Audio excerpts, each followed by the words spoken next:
Y boom boom, estamos grabando FENCast, grabando today with a very special artist, Boricua, who also has Panamanian roots. And she, Mhm. to my understanding, has been raised and lived the majority of her life in the States, mainly in New York. So she must be somewhat celebrating right now because of the way the Knicks are moving. But she Mhm. currently lives in Texas, so she has a bit of a conundrum going on if she's a fan of sports. Yeah. Today, I'm with Jessica Mata, who is a painter, multifaceted artist. How are you doing, Jessica? I'm pretty good. Thank you so much for having me. I'm super, super excited to be here. Awesome, awesome. So, Jessica, before we go any deeper into the interview, please shout out your Instagram, your website, everything you want to mention. Yeah, sure. You can follow me at The Way Flowers Grow. That's my main Instagram where I post all of my art or any events or anything that I have going on.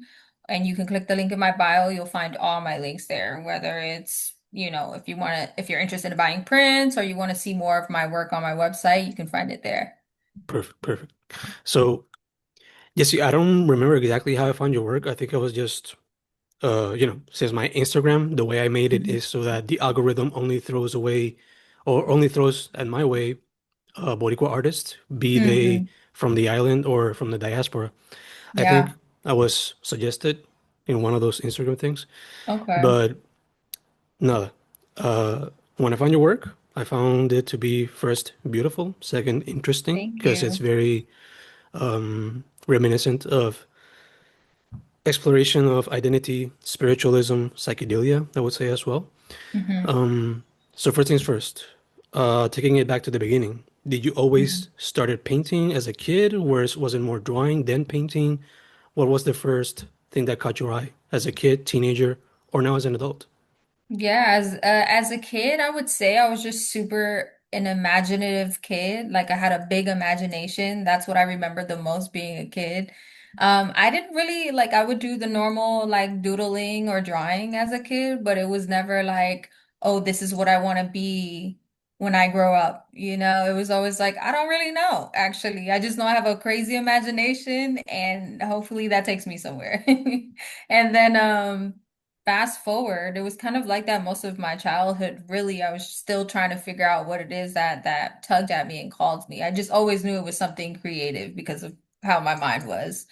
And then when I left high school, I went to college. Oh, well, before I went into college, I started doing watercolor painting, and I would try to replicate paintings. And I'm like, let's see how I feel doing this. And from that moment, I was just like, wow, this feels really, really good, and I really like doing this. And I went to school. I went to college, and the lady sat down with me, and she's like, "What do you want to do? Like, what do you want to major in?" I'm like, I don't know. I don't know. No, say I don't know. And I just saw art history. That was like the first thing Hmm. that popped up for me, art history. I'm like, yeah, let's do art history and let's just see where it takes me from there. So I got into like film photography, so developing film first before I even touched a paintbrush. And then I had one oil painting class. And I took that one class and I probably took two or three classes. And I automatically knew that that was the thing that I wanted to do for the rest of my life. I'm like, I don't really care too much about any of these other classes, but I know that art is what I want to do. So I, because I just had that realization in that moment, I was like, man, I don't really don't want to be in school right now. I want to create. I feel like this is the thing that I want to do for the rest of my life. It was just a feeling that I had in my spirit. And I remember leaving school and I was bawling my eyes out because I'm like, oh my God, I'm gonna disappoint my mother, for Yeah. leaving school, whatever.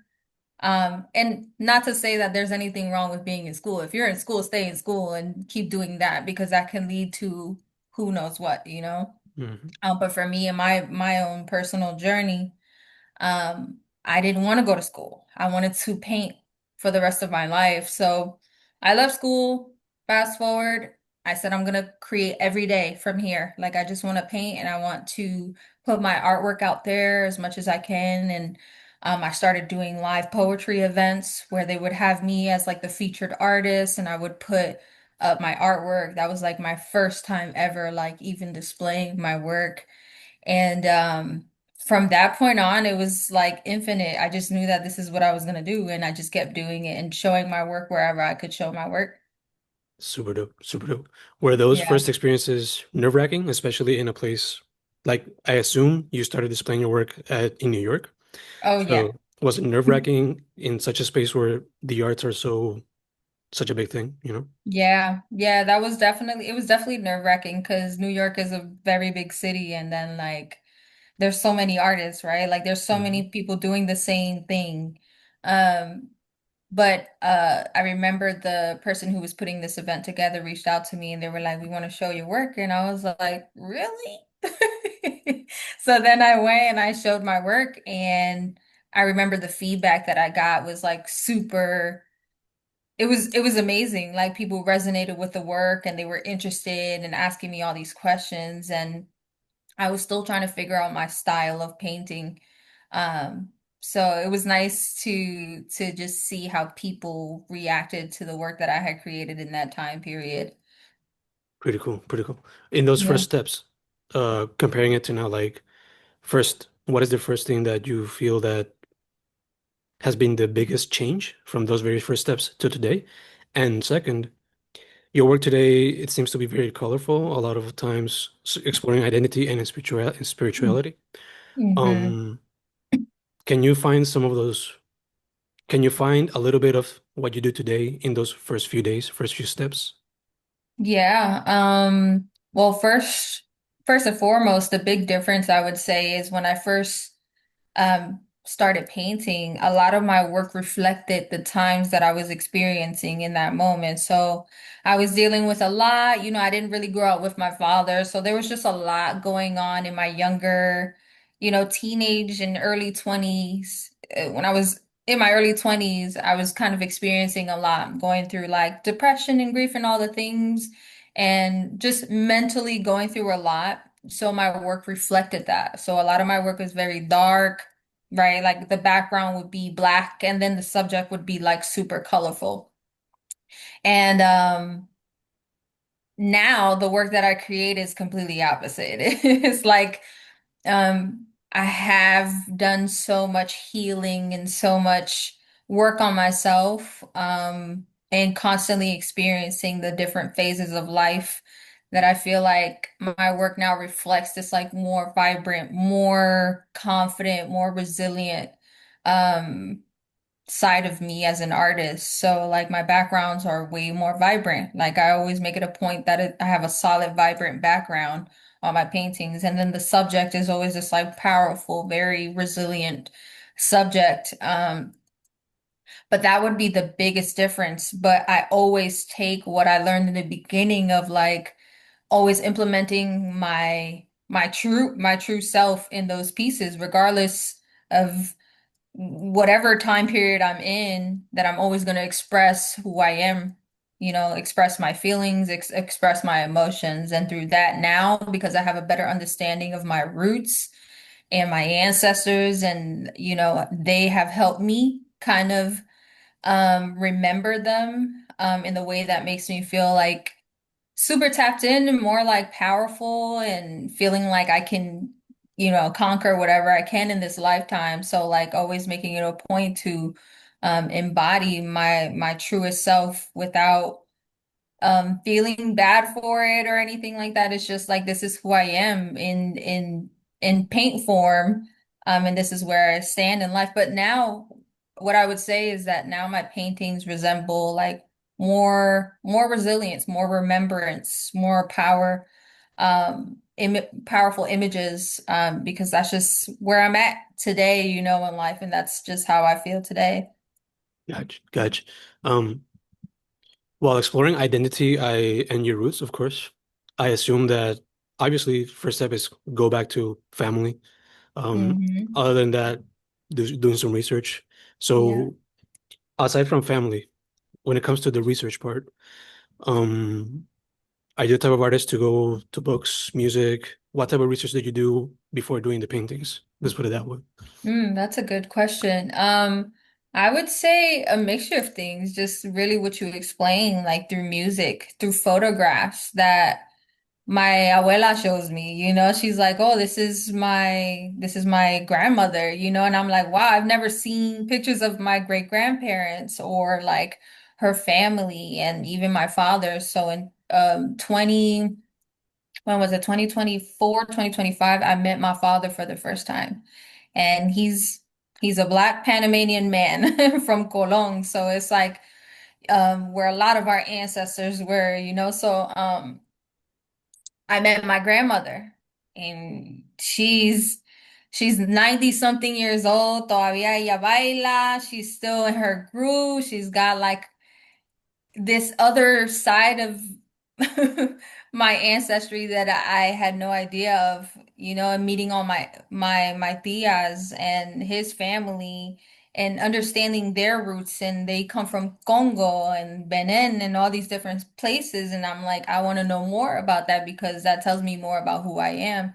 Mhm. And yeah, through photograph, through dance, through food, um through just memory, talking, speaking about different memories, or not memories that I've had, but memories that my elders had. And I'm since I was a kid, I was always very much into storytelling. So I Mhm. love when my mom or my grandmother would sit down on the sofa with a little avena that she made me, and she'll tell me about things that happened in her past when she was younger or whatever the case was. And those are the things that really always kept my imagination going. So I think that was like definitely the foundation for it. Super dope, super dope. Yeah. One way that I think about artists is that we're basically the creative historians of our families of and our entire hmm culture. So would you consider yourself that? Like through your paintings, you're also documenting your family history and of course your Boricua background and Panamanian background. So first Yeah. answer that question and then I wanted to ask you something more about the present, to put it that way. Okay. Yeah, yeah, for sure. I definitely see it like that. I always think about like when I'm old or when I'm not here anymore.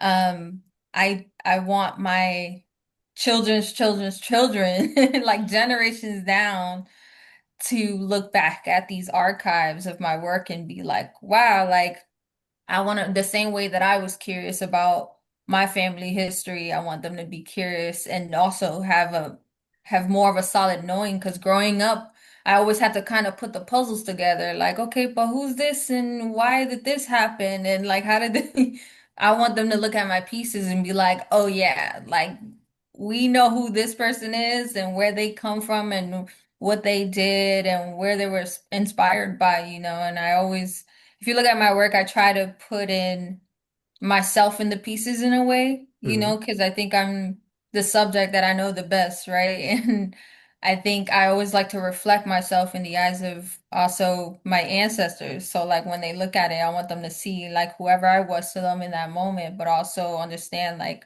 we have really deep roots and they're really important to who we are, even in the present moment, no matter how much time has went by. Yeah, yeah. It's a deep exploration of the then, now, and possibly even the future. So that Right. leads to the question I wanted to ask um, after the previous one, and that's your you have Boricua heritage, you have Panamanian heritage. Both are different countries. They're both hmm Latino, of course. hmm Uh, somewhat similar histories, you know. The current climate of each one is a product of colonialism. But hmm an interesting part of your experience is that you were raised in the States, particularly New York, which is like the melting pot of every culture Yes. ever. But now you live in Texas, which is hmm also another melting pot in itself. Yeah. So how do you balance exploring those roots while also being true to yourself? Like, hey, I'm a Boricua Panamanian who was born and raised in New York, but is now living in Texas. Yeah, that is it's a very interesting experience for sure because like even the language itself, Mhm. like I I speak Spanish, right? But it's not the best it's not the best Spanish because I don't really have anyone around me that I can relate to in that sense, or speak it as much as I want to speak the dialect. Um but it is difficult finding like that type of community. I think for me, it's just important to stay embedded in the community that I can find here, like whether it's different community events or connecting with certain people here, and also making it a point to go back home, Mm, come back to the island. This is the first time in like two years is the longest time that I've been without like going back home. I usually go every year. mm, So I'm going through it. I'm like, I need a beach. I need an empanada right now on the beach. I miss home so much, and even just the nature aspect of it. One thing about it, Dallas lacks heavily in nature. It's mm, flat. Como un desert. There's yeah, nothing here for real. So coming and growing up from that like supernatural environment of forest and trees and beach and water and things, like my spirit craves that all the time.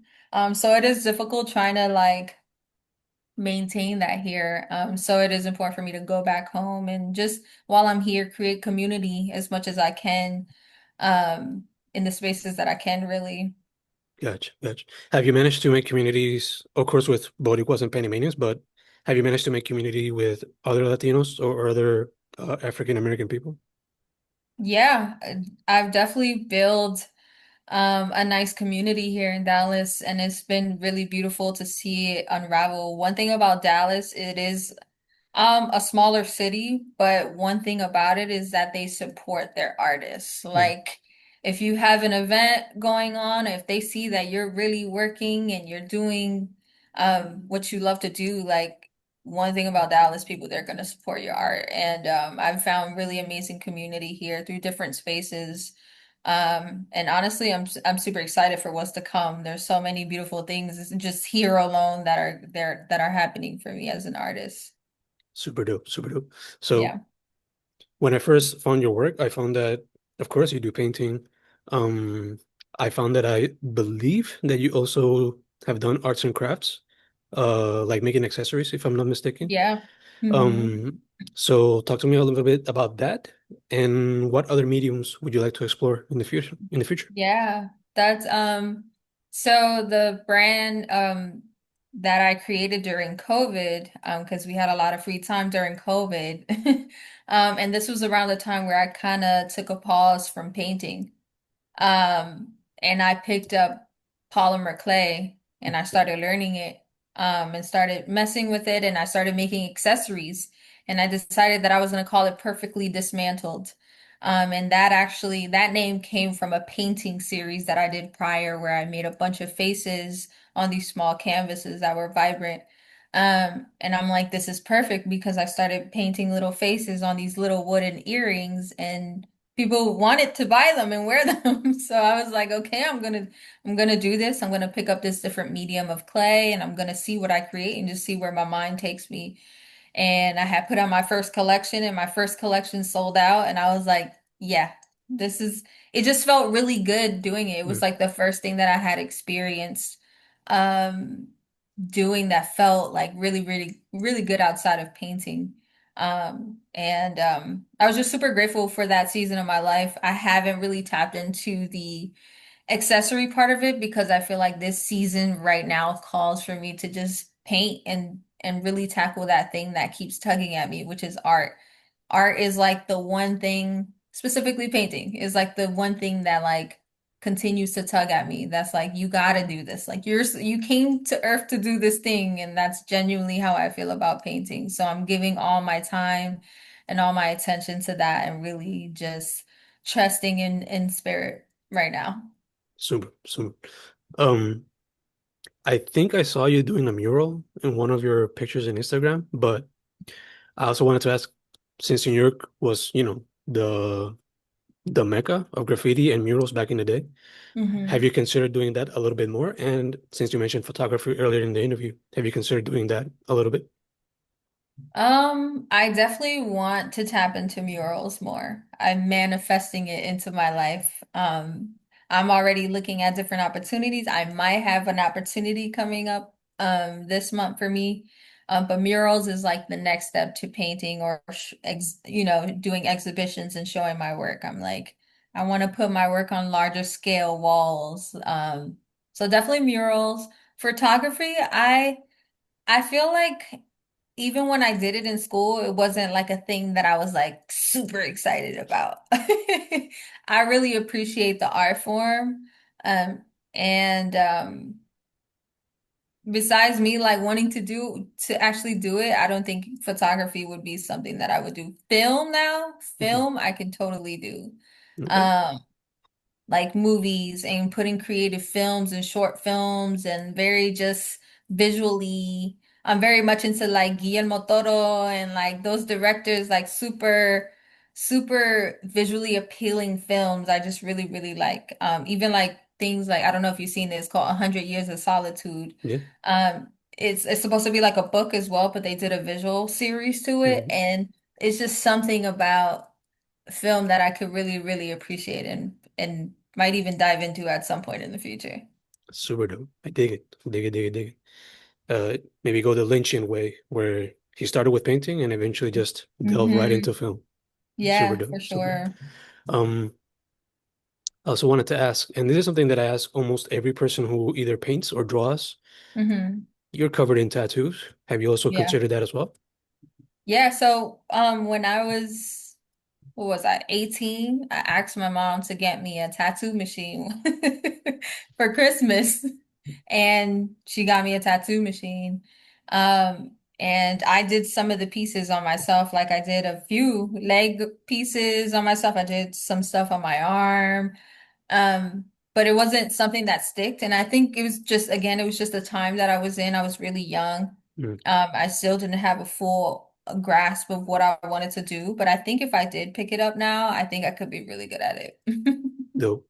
Would you want to go like tattoo is one of those art forms that you either have Mhm. to submit to what the person Mhm. wants, and if they Yeah, give you creative freedom, then you can maybe explore a little bit more. right. So, would you be open to doing both? Like, sure, if somebody comes and asks for a specific thing, I'll just do that until you can Yeah. find your own way and explore maybe your more abstract work.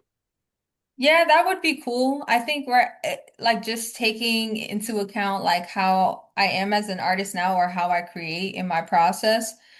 I just want to create, like I promised myself that I just want to create what feels good to me right now and not submit to any like I don't even take commissions right now because I'm Mm, just like I want to fully dive into my art and give myself free creativity to just create the world that I want to create or the collection that I want to create.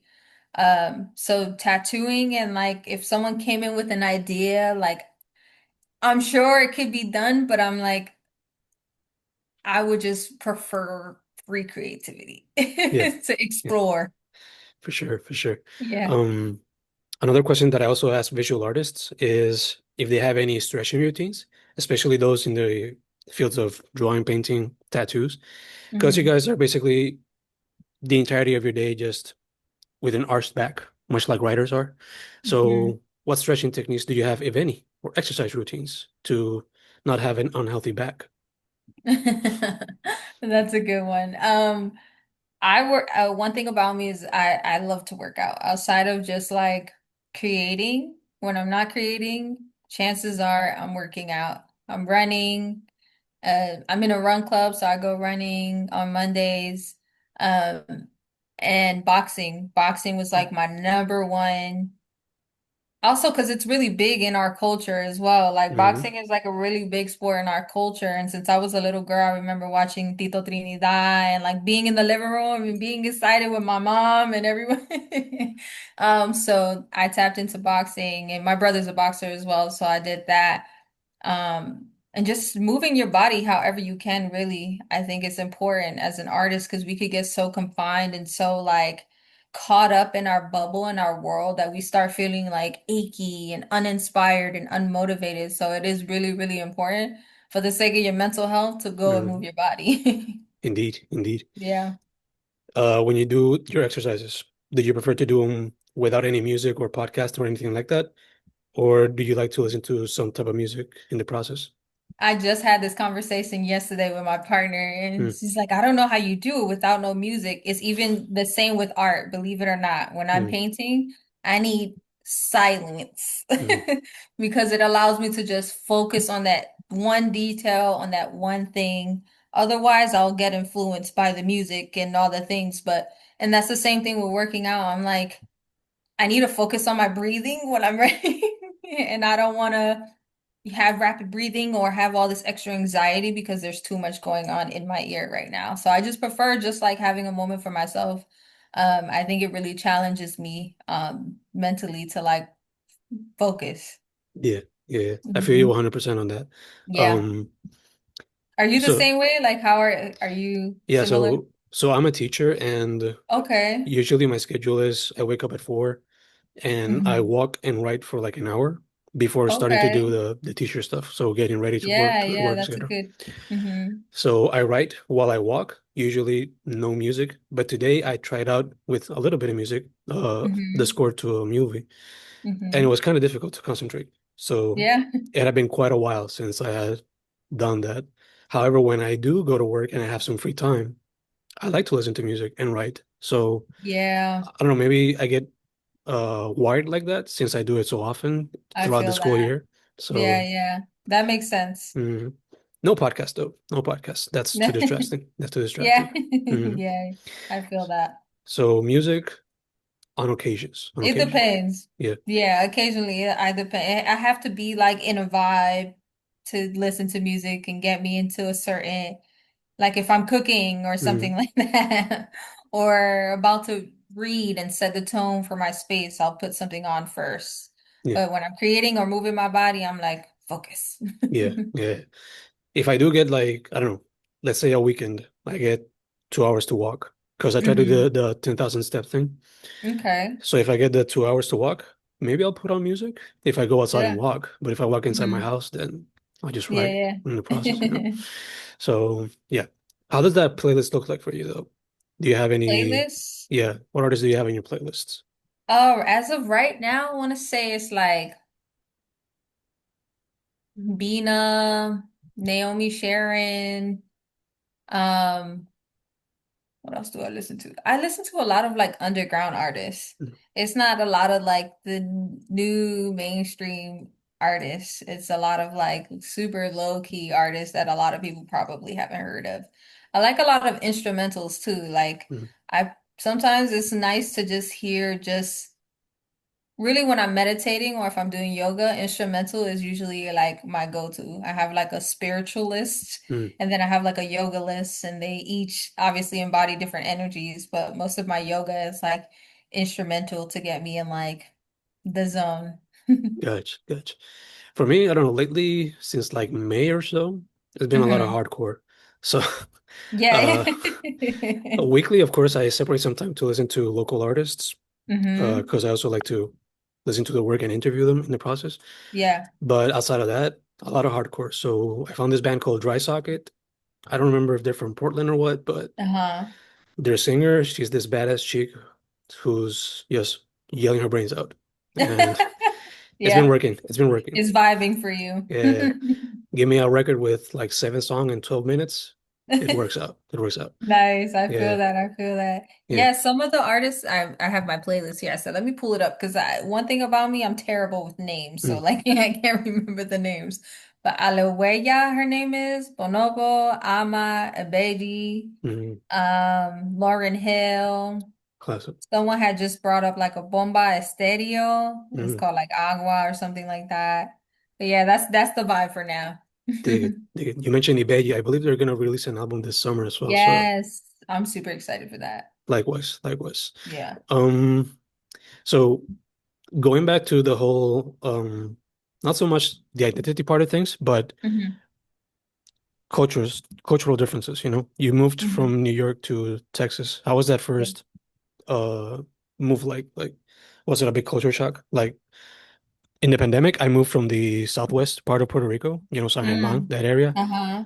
and now I live in Canóvanas, which is like metro Okay. borderline east side of the island. Ah, okay, okay. So for me, it was a big culture shock, especially the traffic. Like it's crazy out Mm. here. Yeah. But was it that big of a deal to you, or? How was it for you? Um, well, from New York, I have moved to Florida. Mm, I lived in Florida for like 5 to 6 years. mm, And then I've been in Texas for 3 years now.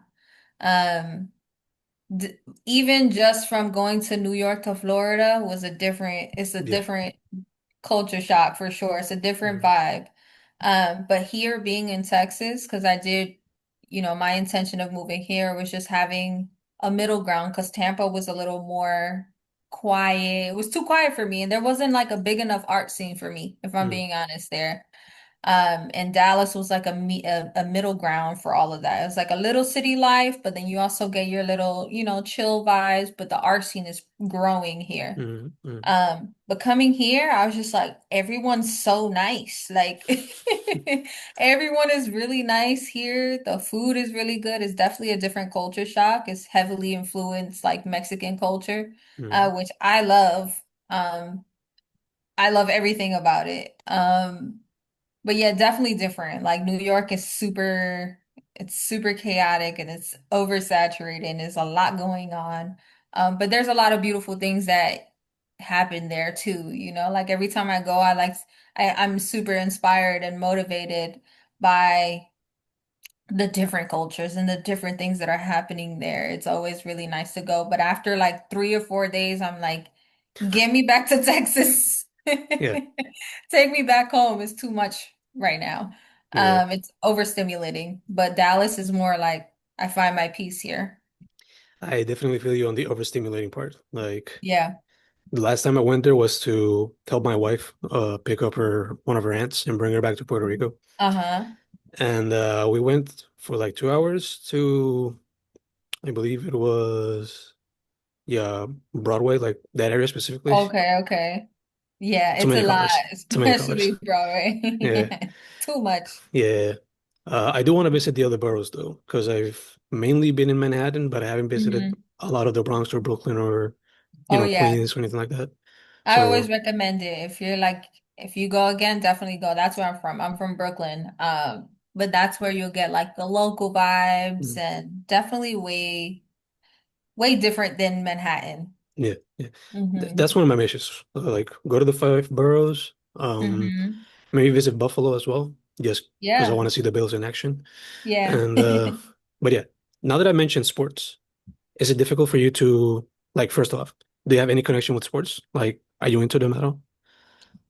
Not really. No. I'm gonna be honest. The only sport that I could really dive into, like I said earlier, was boxing. Okay. Boxing, like full force, I'll go. Okay. Okay. So, seeing that, I don't know if you know that boxing is probably not as popular as it used to be. Hmm. Like, did you did you or your brother like fall into going more into like the mixed martial arts thing, or did you just focus on boxing? I tried doing like Muay Thai. Mm, I tried diving into Muay Thai. And that was cool. It didn't last very long. I just have this like love for boxing. It's something about just like being in there, hitting a bag and like just zoning out and learning just the fundamentals of boxing. But yeah, I agree with you. Like boxing has definitely changed over the years for mm, sure. A lot of it is just like for straight entertainment now. mm, It's not like, oh, we genuinely want to see these two people fight in their fight classes. It's like now it's just like who can make the most money. Let's put, like it's just for entertainment purposes now, and it's not fun to me anymore. So there's certain fights that I watch and certain fights that I'm like, I'm staying away from that. yeah, When you throw in the Jake Pauls and all that, I'm like, okay, yeah, exactly, exactly. I'm That leaving. that was one of the questions that I was gonna ask next. Like, for me, it's just cringy as fuck to watch this guy Yeah. and his brother like try to act from Puerto Rico and whatnot.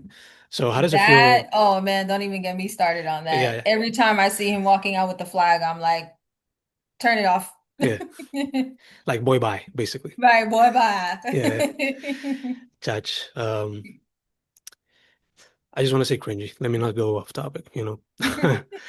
Um, so we have 3 minutes left on this session. So I'm gonna Okay. pause it. I'm gonna download the video and then I'll send you a Okay. link for the next For the new session. one? Okay? Yeah. Okay, sounds good. Yeah. Pero antes de proseguir con el podcast, ¿sabrían que soy un autor? Sí, pueden conseguir mi libro a través de Amazon. Simplemente escriban Fernando Correa González en Amazon. Eso es Fernando Correa González en Amazon.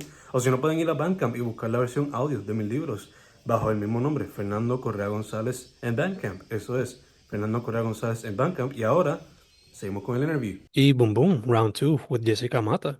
So, this is a completely different subject matter since we were talking about sports.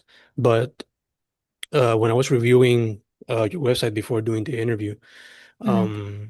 I saw that you've sold many paintings. So first, how has the experience been, and how does it feel to basically say bye-bye to one of your babies, you know? Yeah. Those are difficult for me because obviously, right, like I've spent so much time with it, but I'm also very happy that it gets to be in a space with people who value it and cherish it as much as I do. And as much as as much fun as I had creating the piece. I'm just learning to, to just release those. And I'm also in no rush to selling paintings. That's something that I've learned as an artist as well. It's like I want my pieces to go whoever it's meant for, and sometimes that could be months, sometimes that could be even years till someone's like, wow, like I want this piece in my home. And that's where I just have to make peace and just release it. Yeah. Um, so as I mentioned earlier, my 9 to 5 is being a teacher. Hmm So let me put my teacher hat onto you. What would be some tips that you would give to teenagers, kids, anybody who wants to hmm be making art, either painting, drawing, what have you? Um, just do exactly what you feel.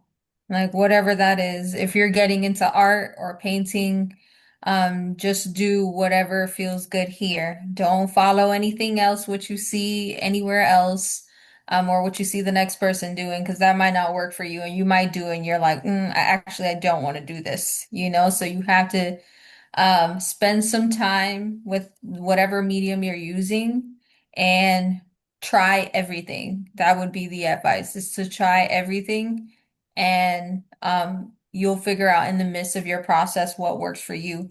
But just do it. Start somewhere. Super nice, super nice. Um, One question or some questions that flew by me earlier in the interview, but might as well hmm ask them now.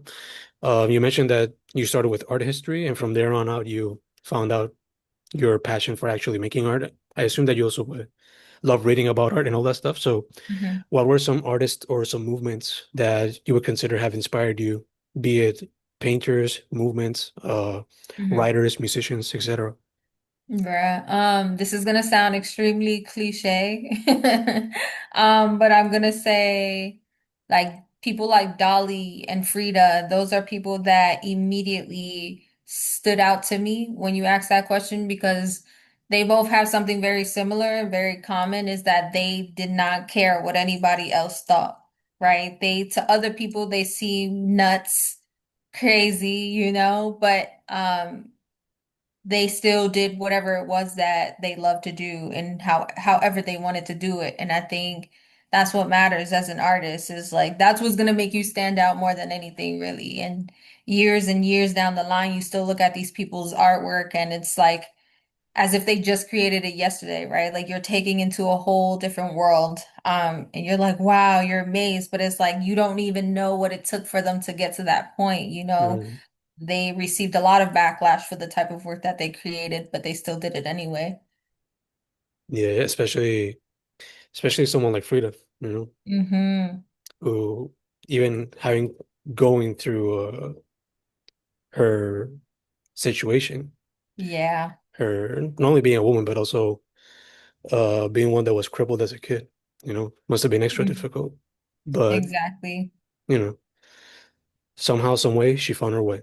You know, Yeah, exactly. No matter what it was that she went through, she always turned to art regardless mm, of the situation that she was in, even when she was, in cast, right? mm, Like she was straight out the hospital, and the first thing she wanted to do was pick up a paintbrush and paint herself. To indeed, me, I'm like, "Mm, yes, all of it."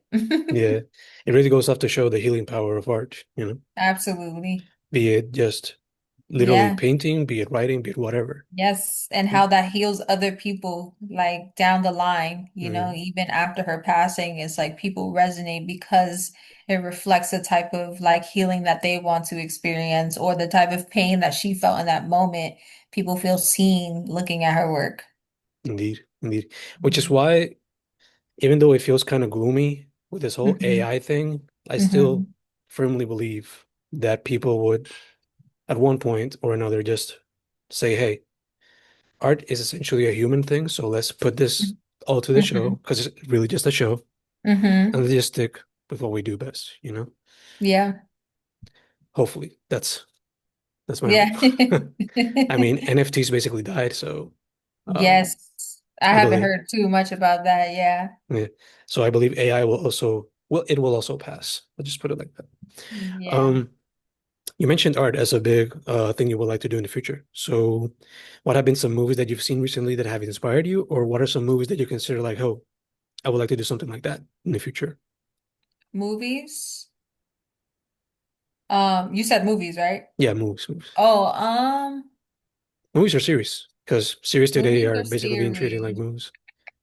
I would say, I think I mentioned it earlier, A Hundred Years of Solitude. It was a Mm, book by Gabriel Garcia Marquez. He yeah. wrote that book in Mm, like the 60s or the 40s or something like that. And they turned it into a film, but the film is so artistic and creative. Like if you miss certain details or pieces, you just wouldn't understand it. mm, But it's the type of series that you have to kind of dissect and kind of put your own perspective on it. And I think that's the beauty of like art and film because you can, same as art, right? Like you put a little detail and you know that it's that artist. Same for film in this specific series they would do like some super creative things like what's one scene there was a scene at the end where not to tell the story already of the series if you haven't seen it, sorry. But at the end, the one of the sons pass away and in the series they trickle like a little line, a red line mm. throughout the whole town that they created, right? Until it reached the mother. And to me, that was like beautiful because I'm like, oh my God, this is like, and then she saw the red line and she's like, she already knew that something had happened to her son, but it was just like the interpretation, like a director and a filmmaker, what it took for them to just create those little details to like get us like super excited. I don't know, for me, that's like really exciting for me in film. It's just like those little bits of creative details that you can do with it.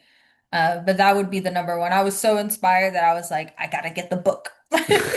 Because I heard there's so much more of those details in there that they didn't put in the film Mm, that I'm curious to know more about. gotcha. Um, what do you think you would do? Like if you had the budget right now, would you go Mhm. straight into a direct feature film or would you do a short film first or maybe a music video? What do you think that you would I do? would do like a short film. I Mm, would probably do a short um I would do a short film. mm, And that film, I've had this conversation before with my brother, but if I had the budget to do a film, it would be about my father's story. mm, And unfortunately, the unfair system that we live in today. My father was deported mm, when he was younger, when I was a baby. I was just born when he got deported. But I asked my mom, kind of how I mentioned earlier, I would ask my mom stories and to tell her, no matter how many times I would hear the stories, I'd be like, Ma, how did you meet my dad? Like, how did that happen? Like, and then what happened here? Why did he do this? But like, if you hear the story from start to finish on how they met, right? Like her meeting my father at the Copacabana and mm. like him talking to my abuela, asking permission, and then all the little details in between leading up to where he is today in Panama. It was a really inspiring story for me, and I think it's one of the stories that I'll always remember and I'll always tell because there's so many stories like mine and I feel like that deserves to be documented, and hopefully one day I can make that dream come to fruition. Dope. Would you Yeah. also consider writing at some point or another? Writing, I used to write. I used to do a lot of poetry when Mm, I was younger. Besides art, poetry was like the thing that I love to do. And you'll find it sometimes, like if you go on my Instagram, I'll do like over voices of like certain videos. And for me, it's like the opportunity to like tap into that writing, that writing field. But writing is another beautiful way that I definitely like to express. No, no. Um, Earlier we talked a bit about your creative process. Like sometimes you go directly to your family and get inspired. Sometimes you do a little bit of research. So talk to me a little bit more about it. Like, let's say you're going to do a painting right now. Would you go Hmm. straight to it, like open canvas, just start doodling, what have you, Hmm. or would you like to do a little bit of research before? How does Hmm. it usually go about? Let's put it that way.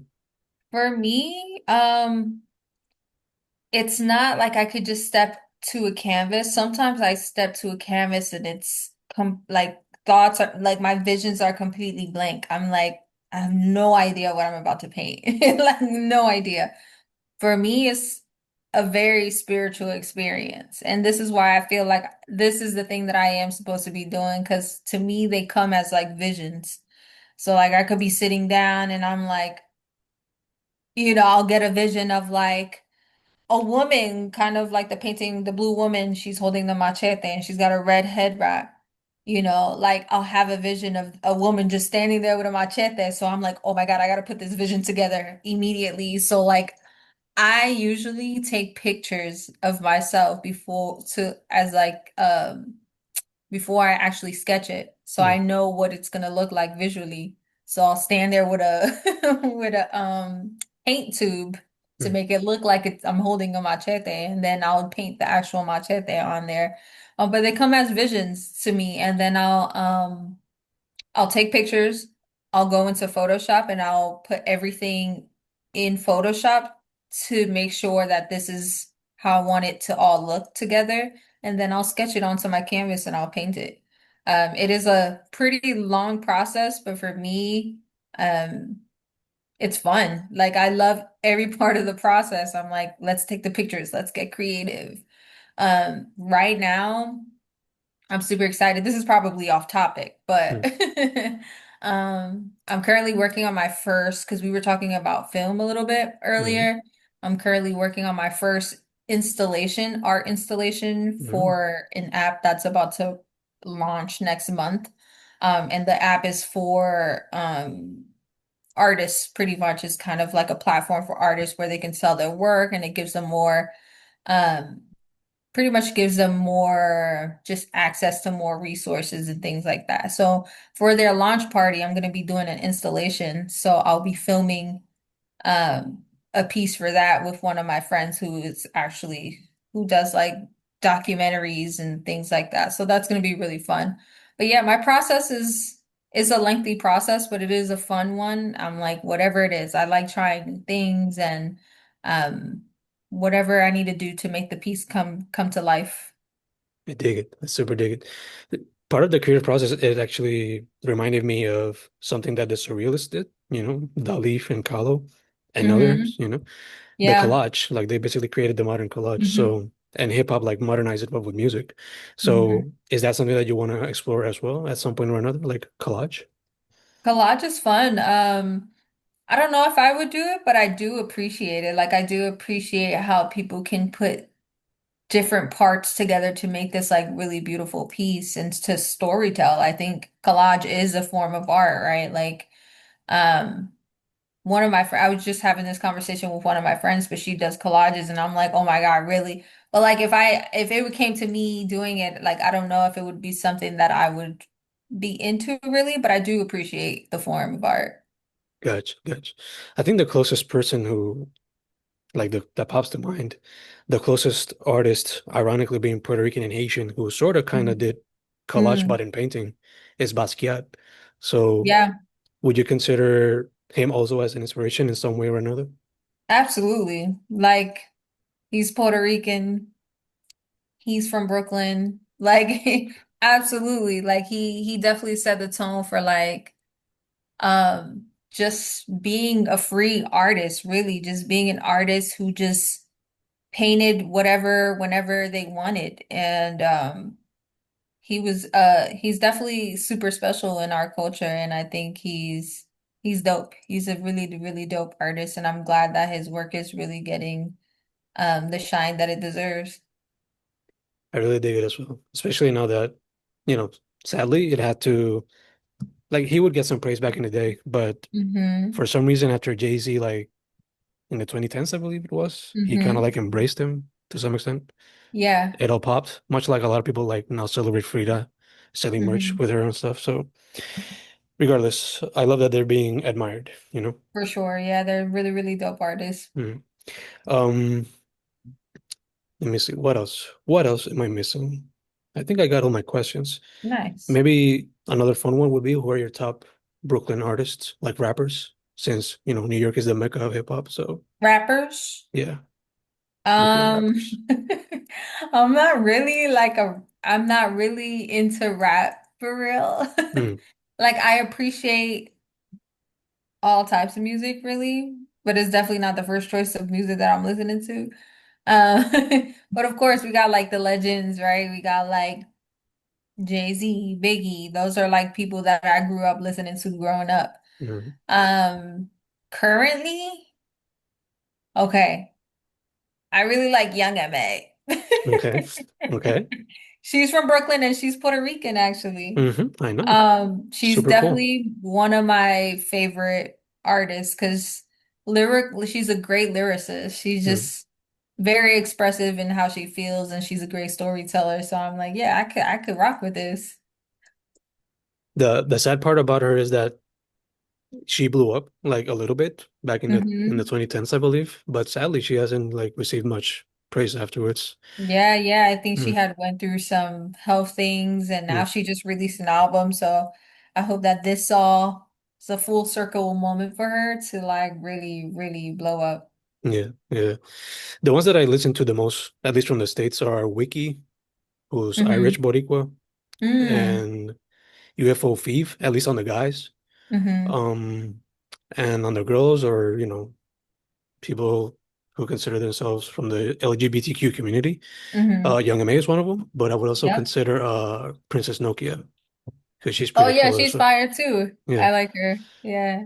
especially because she's not afraid of exploring other art forms aside from hip hop, you Oh know. yeah. So, She taps into all kinds of stuff mm, and I really, really appreciate it. It's funny, like seeing these people blow up, and these were like the same people that I would see at parties when I was young, going to, living in Brooklyn, going to these like low-key parties, and then mm, seeing Princess Nokia before she was Princess Nokia, yeah, like, which and was now just they're Destiny, right? huge. Which was just Destiny, I believe, Yeah. or Oh, something yeah, like that. yeah. Yeah, Yeah. pretty cool, pretty cool. Okay, so again, as I mentioned, I'm a teacher. So, what would be some advice you would give to those teens, kids who want to be artists full time? We gave already some tips, so what would be some hmm advice for, living off it, if we put it like You that? use what you have. Mm, That's always my number one tip is use what you have. Like we always feel like because we're looking at the next person and what they have, it's like, oh, they have the big studio, they have all these art supplies. When I first started creating, I would paint on cardboard and I had dollar paint craft paint that I would paint with and these were pieces that I would sell to people that would want to buy. So my advice would be to just use what you have, use the space that you have, use the materials that you have, and just do it. Just do that thing that you want to do, regardless of whatever situation you're in. Like, use what you have, get creative. It'll force you to just step outside of the box and do something different because super that could dope. be a part of your story, your testimony down the line. You're like, oh my God, I remember this time when I didn't have everything, but now I found this new love for this type of art. So definitely use what you have and make the best of it. Super dope. Super dope. Mhm. Go punk rock on it. Go punk Yeah, rock on it. go crazy. Indeed. Indeed. Uh, Jessica, it's been a great interview. But before we close it out, your Mhm. social media, website, all that good stuff. Yeah, thank you so much for having me. You guys can follow me at The Way Flowers Grow. That's everywhere, honestly, TikTok. My website is jessicamata.org.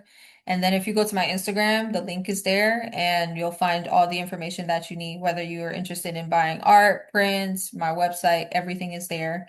And lastly, I just want to shout out I want to shout out my people from Yauco and Guanica because that's where I'm from and I can't wait to be back home. Super dope. Hmm. Shout out a los cafeteros, all the Hmm. cafeteros. Yeah. Volleyball town. Volleyball town. Dig it. Her name is Jessica Mata. Her website, The Way Flowers Grow. The Instagram, The Way Flowers Grow. Her website, Mhm. jessicamata.com. Jessica, thank you once again for saying yes to this. For sure. Thank you so much for having me. I'm super honored to be here. For sure, for sure. Again, Jessica Mata, buy her work. It's beautiful work. We're out. Thank you.